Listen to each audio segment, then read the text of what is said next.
ఈరోజు క్రైస్తవుల జీవితం ఎలా అయిపోయిందనంటే, ఆదివారం వచ్చిందా, ఉదయం సర్వీస్ బాగుంటుందండి, 8 గంటల నుంచి 10 గంటలకి మంచి ఆరాధన అండి. ఆ తర్వాత ఏం చేస్తావు? ఆరాధన అయిపోయిన తర్వాత వెళ్ళేటప్పుడు చికెన్ తీసుకెళ్ళి, మటన్ తీసుకెళ్ళి, చేపలు తీసుకెళ్ళి చక్కగా వండుకుని తీరిగ్గా సినిమాలు చూస్తూ కాలక్షేపం చేసేస్తే నీ హృదయంలో దేవుడు ఉంటాడు అనుకుంటున్నావా? నీ హృదయం అనే చర్చిలోనికి దేవుడు వస్తాడు అనుకుంటున్నావా? రాడు కదా. ఇంట్లోకి వెళ్ళిన తర్వాత కంపు, ఇంట్లోకి వెళ్ళిన తర్వాత గొడవలు, సాత్వికం లేదు, తొందరపాటు, అసూయ, కలహాలు, నీచమైన కార్యాలు అన్నాడు యాకోబు పత్రికలో. చదివా మనం ఇప్పుడు 14వ వచనం నుండి 16వ వచనం వరకు ఉన్న మాటలు చూస్తే, ఎవరైతే దెయ్యము జ్ఞానము చేత నడిపింపబడుతున్నారో వారు నీచమైన కార్యాలకు కేర్ ఆఫ్ అడ్రస్.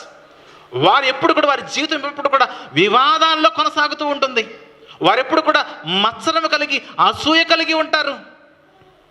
అబద్ధాలు, విరోధ భావములు, వివాదాలలో వారి జీవితం కొనసాగుతూ ఉంటుంది. ఎందుకంటే వీరిలో ఉన్నది దేవుని జ్ఞానము కాదు, వీరిలో ఉన్నది దెయ్యముల జ్ఞానము.